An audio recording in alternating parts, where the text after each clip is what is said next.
If you want to know what the weather's going to be, you've got loads of ways of finding out. You can watch the TV, see it on the news, maybe read it in a newspaper, or just pick up your smartphone, check a website, or download a dedicated weather app. If you're on a ship out at sea, however, it becomes a little harder. You won't have mobile reception, so you can't access the internet. Newspapers obviously can't be delivered, and even if you can pick up TV reception, chances are they're not routinely broadcasting the maritime weather anyway. Instead, we turn to a technology that's been specifically developed for use at sea: Navtex. Navtex means navigational telex, and it's a system that allows reception of navigational and meteorological warnings and forecasts. It forms part of the GMDSS, or Global Maritime Distress and Safety System, and under the Safety of Life at Sea Convention is a mandatory piece of kit to be carried on board any ship that proceeds to sea. The concept is that the world is divided up into nav areas, with warnings and forecasts issued for each area by coastal states. There are a whole host of different subjects that can be transmitted via Navtex. Within the unit itself, you just select which ones you want to receive. A, B and D, so navigational warnings, meteorological warnings and search and rescue information, can't be turned off, but all the others are optional. L is another one that shouldn't be turned off, but is usually programmed as optional in most receivers. You then need to tune into the transmission stations to receive the actual broadcasts. Let's take Northwest Europe as an example. You get maps like this which show broadcast stations and their approximate range of transmission. Each station has a letter for either the international or national broadcast, so all you need to do is put the appropriate letters for your passage into your receiver. Now, as we're specifically focusing on weather forecasts in this video, let's take a look at an example. We'll use the UK, so we know it's going to reference the shipping or weather areas that are used in the shipping forecasts. You may well have seen this map before.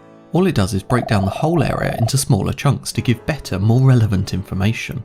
These areas actually predate Navtex, having originally been established for voice broadcast rather than the textual version we're talking about today. Anyway, when the forecast comes, the Navtex receiver starts to print it off. Some will just save it to memory now, but traditionally they always print straight away.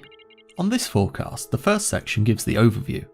It's from the 15th of September 2020 at 0300 UTC. The forecast itself covers 6 AM on the 15th until 6 AM on the 16th, so it's a 24-hour window. After that, it moves into the general synopsis, which just gives a broad overview of the prevailing conditions, before moving straight on to the meat of the forecast, where it breaks it down into the individual areas. Viking, North at Sierra, South at Sierra. Those are just the sea areas from the map that we covered a few seconds ago. Southerly or southeasterly 3 to 5, veering northerly 5 to 7 later, perhaps gale 8 later in North at Sierra. That's the wind, reference to the Beaufort scale. Rather than giving the speed in knots, the Beaufort scale breaks it down based on the effects that it would have on the old sailing frigates. Each level would correspond to a different amount of sail that they could hoist. Slight or moderate, occasionally rough later. That's the sea state reference to the Douglas scale. Just like the Beaufort scale does for wind, the Douglas scale links different wave heights to a standard scale. It gives descriptions of the conditions rather than numbers, which could be easily confused with the wind forecast. Rain. That's just a description of the prevailing weather conditions. You could have anything like fair, showers, rain, thundery showers, fog patches. It just gives you an overview of the conditions itself.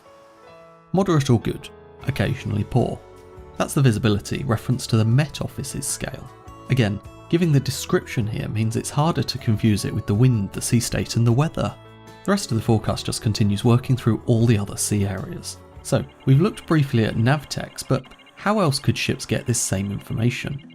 Taking the shipping forecast as an example, normal radio stations and the Coast Guard do read it out. You could even download it online nowadays.